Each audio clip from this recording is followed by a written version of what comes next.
Psaume 15, psaume de David. Seigneur, qui peut être reçu dans ton temple? Qui peut habiter sur ta montagne sainte?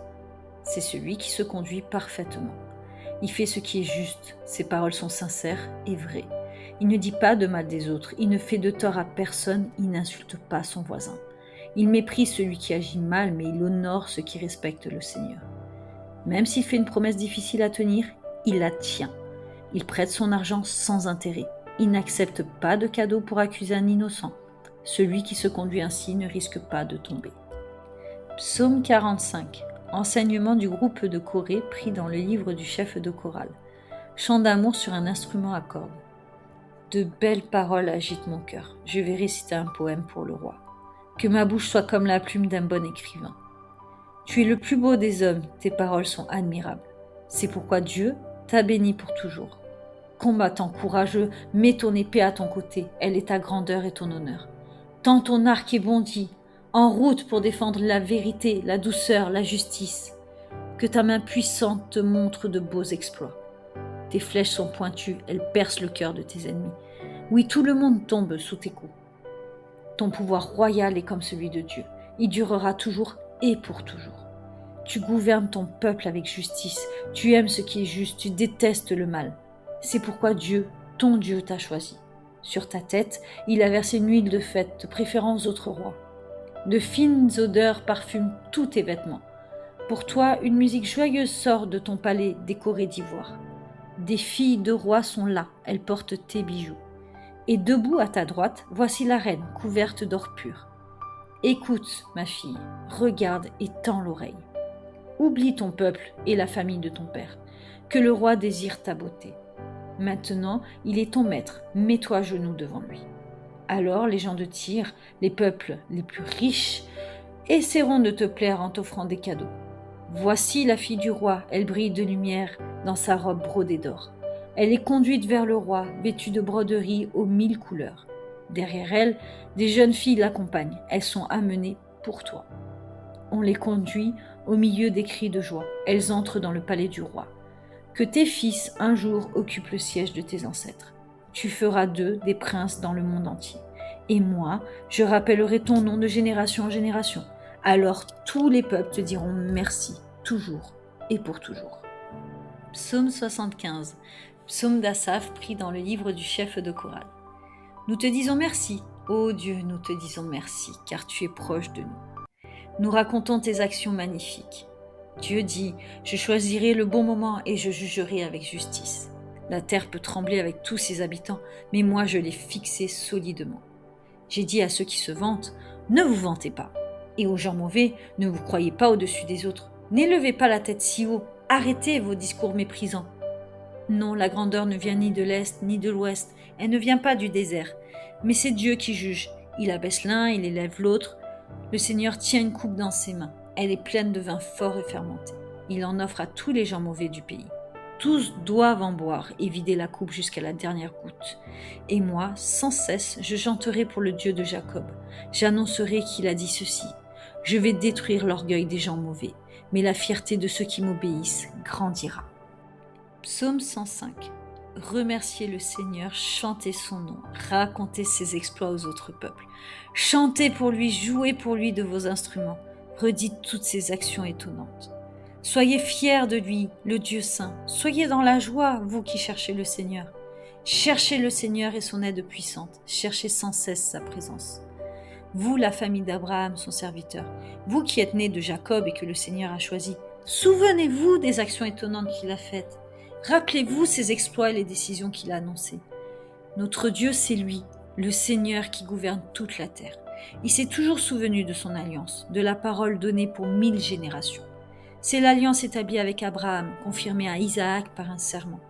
De cette alliance, il a fait une loi pour Jacob, une alliance sans fin pour Israël. Quand il a dit « Je te donnerai le pays de Canaan, ce sera votre part ». Nos ancêtres étaient peu nombreux, on pouvait les compter, c'était quelques étrangers installés dans le pays. Ils allaient de pays en pays et de royaume en royaume. Pourtant, le Seigneur n'a laissé personne les écraser par l'injustice. À cause d'eux, il a puni des rois. Il a dit « Ne touchez pas à ceux que j'ai choisis, ne faites pas de mal à mes porte-paroles. Il a fait venir la famine dans le pays. Il n'y avait plus de nourriture. Il a envoyé un homme devant nos ancêtres. C'était Joseph, qu'on a vendu comme esclave. On lui a attaché les pieds avec des chaînes, on lui a mis un collier de fer autour du cou. Cela a duré un certain temps. Un jour, ce que Joseph avait annoncé est arrivé, et ainsi le Seigneur a montré qu'il était innocent. Le roi d'Égypte a donné l'ordre de lui enlever ses chaînes, le maître des peuples l'a fait libérer. Il l'a nommé chef de sa maison et gérant de toutes ses richesses. Joseph a dû enseigner les ministres comme il le voulait et apprendre la sagesse aux vieux conseillers. Ensuite, Jacob est venu en Égypte. Israël a été un étranger au pays de Cham. Dieu a donné beaucoup d'enfants à son peuple. Il a rendu les Israélites plus forts que leurs ennemis. Il a changé le cœur des Égyptiens. Ils se sont mis à détester son peuple et à comploter contre ses serviteurs. Dieu a envoyé Moïse, son serviteur, et Aaron, qu'il avait choisi. Chez les Égyptiens, ils ont fait des actions étonnantes de la part de Dieu. Ils ont fait des choses extraordinaires dans le pays de Cham. Dieu a envoyé l'obscurité, tout était dans la nuit, et personne ne s'est opposé à sa parole. Il a changé l'eau en sang, il a fait mourir les poissons. Les grenouilles ont envahi leur pays jusque dans les chambres de la maison du roi. Dieu a donné un ordre. Alors les mouches piquantes et les moustiques sont arrivés dans toute l'Égypte. À la place de la pluie, il a envoyé la grêle, et la foudre a mis le feu dans le pays. Il a détruit leurs vignes et leurs figuiers. Il a brisé les arbres d'Égypte. Dieu a donné un ordre. Des nuages de sauterelles et de criquets sont arrivés. Ils ont mangé toutes les plantes, tout ce qui pousse sur le sol. Ensuite, dans les familles d'Égypte, Dieu a fait mourir tous les fils aînés, les premiers fruits de la puissance de leur père. Puis il a fait sortir nos ancêtres chargés d'argent et d'or. Dans leur tribu, personne n'est resté en arrière. Les Égyptiens étaient contents de leur départ, parce qu'ils tremblaient de peur. Dieu a étendu un nuage de fumée pour protéger nos ancêtres, et la nuit, un feu les éclairait. Ils ont demandé à manger, alors il a fait venir des oiseaux. Il les a nourris avec le pain du ciel. Il a fendu le rocher et l'eau a coulé. Elle a coulé dans le désert comme un fleuve. Oui, Dieu s'est souvenu de sa promesse sainte à Abraham, son serviteur. C'est dans la joie qu'il a fait sortir son peuple d'Égypte, ceux qu'il avait choisis criant de joie. Dieu leur a donné les terres des autres peuples et nos ancêtres ont profité de leur travail pour suivre ses enseignements et obéir à ses lois. Chantez la louange du Seigneur. Psaume 135. Chantez la louange du Seigneur.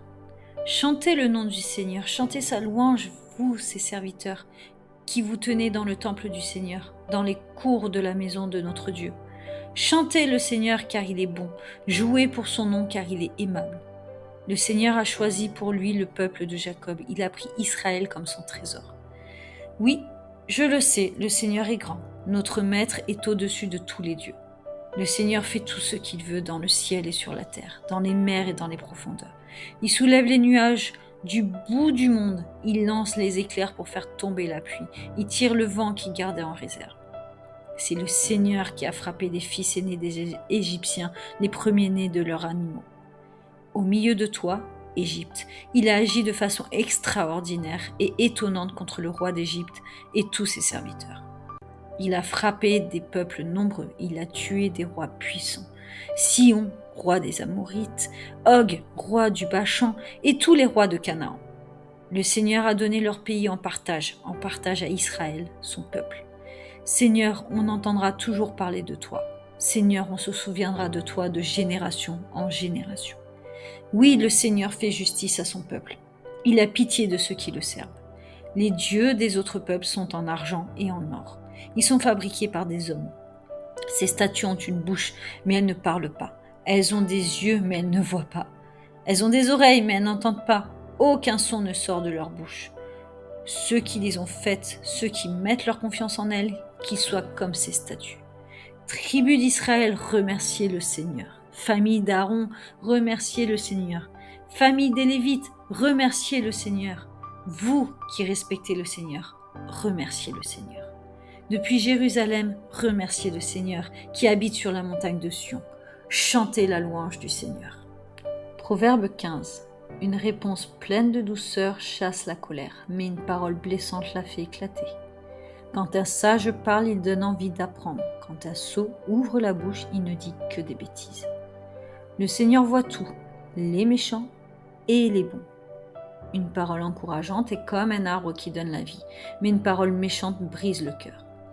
Un enfant stupide se moque des avertissements de son père, mais celui qui accepte ses reproches montre sa sagesse. Quelqu'un qui agit bien a une maison pleine de richesses, mais l'homme mauvais attire le malheur sur ses biens. La bouche des sages répand la connaissance, mais le cœur des sots est bien différent. Le Seigneur déteste le sacrifice de ceux qui agissent mal, mais il approuve la prière des gens droits. Le Seigneur déteste la conduite des gens mauvais, mais il aime celui qui cherche à bien agir. Celui qui abandonne le bon chemin sera sévèrement puni. Celui qui déteste les reproches mourra. Si le Seigneur connaît la profondeur du monde des morts, il connaît encore mieux le cœur humain. Celui qui se moque de tout n'aime pas les reproches, il ne fréquente pas les sages. Un cœur joyeux réjouit le visage, mais la tristesse décourage l'esprit.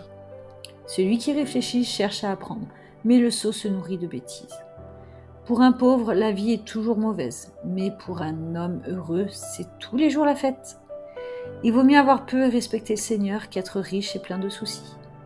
Un plat de légumes préparé avec amour vaut mieux que la viande pimentée de haine. Un homme coléreux provoque les disputes, mais un homme calme les éteint. Le chemin du paresseux est comme un buisson d'épines, mais la route des gens droits est bien large. Un enfant plein de sagesse réjouit son père, mais un sot méprise sa mère.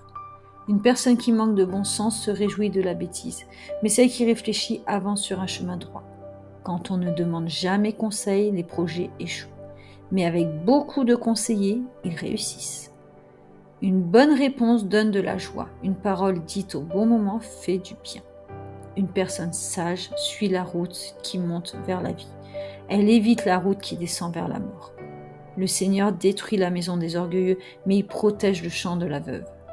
Le Seigneur déteste les intentions mauvaises, mais il approuve les paroles pleines de bonté. La personne qui court après l'argent fait le malheur de sa famille, mais celle qui déteste les cadeaux malhonnêtes vivra longtemps.